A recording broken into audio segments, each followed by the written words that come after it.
Hello guys, এখন আমরা 54টা সিঁড়ি ভেঙে নীলমাধব মন্দিরে উঠবো। দেখো গাইস, খুব কষ্ট হচ্ছে এটা উঠতে।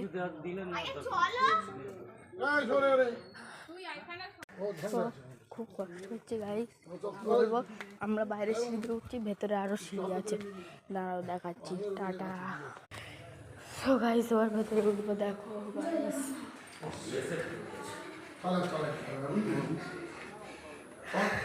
ওপরে উঠে তোমাদের সাথে কথা বলছি গাইস, টাটা। সো গাইস এবার তোমরা নাইট ভিউটা নাও।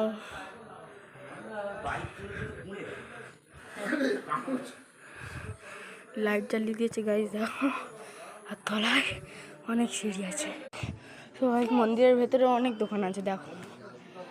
এগুলো হচ্ছে ডালা ফালার দোকান, খেলনার দোকান। আর ভেতরে ফের উঠবো, দেখো। তোমরা আস্তে আস্তে দেখতে থাকো ভিডিওটা, কেউ স্কিপ করে যাবেন না।